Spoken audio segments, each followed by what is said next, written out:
continuing to be mobilized, and I want to encourage us that we can do more.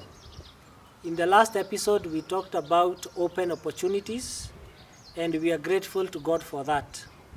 In the next few episodes, we want to talk about the obstacles that we as Africans have to overcome for us to be effective in our mission work endeavors. And today we talk about the first obstacle, and that is the poverty mentality. Thinking we are poor.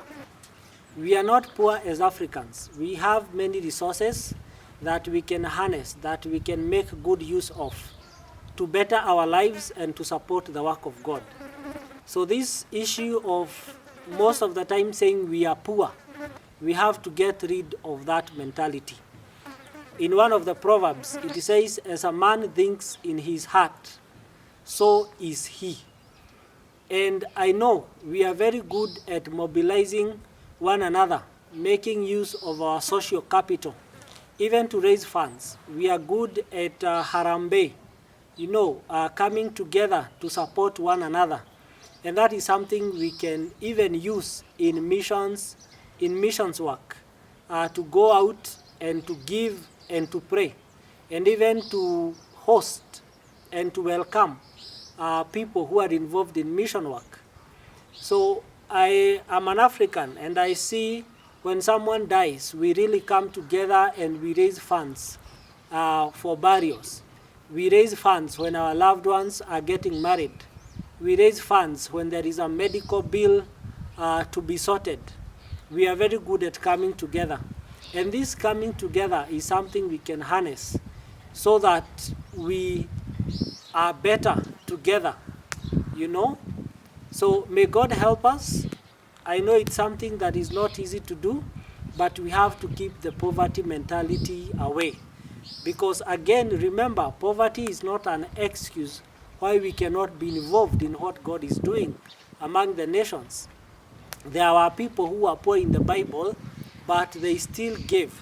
For example, in Luke chapter 21, we find the Bible talking about, and he looked up and saw the rich putting their gifts into the treasury. This is Jesus. And he saw also a certain poor widow putting in 2 mites. And he said, truly I say to you that this poor widow has put in more than all.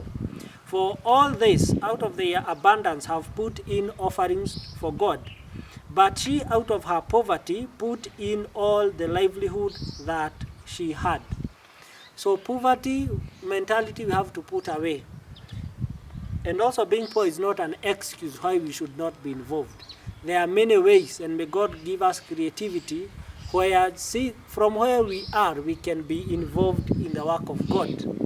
2 Corinthians chapter 8 talks about some other people who thought they were poor, who actually were poor. Verse 1 says, moreover, 2 Corinthians 8:1, moreover, brethren, we make known to you the grace of God bestowed on the churches of Macedonia, that in a great trial of affliction, the abundance of their joy and their deep poverty, these ones had deep poverty. Imagine how that was. But yet they abounded in the riches of their liberality.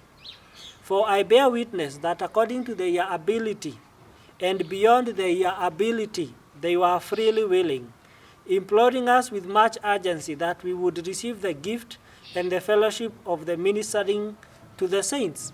And not only as we had hoped, but they first gave themselves to the Lord, and then to us by the will of God. So these Macedonians gave over and beyond their ability. They were poor, but they gave. And beyond giving their resources, they gave themselves to the Lord. And remember, let us remember that rich and poor is relative. All of us have something that we can give to God. And above giving our things, we can give ourselves and tell God, God, we are here as Africans, may you use us. Here are our resources, may you use us. And when we give them to God, he gives us back even more.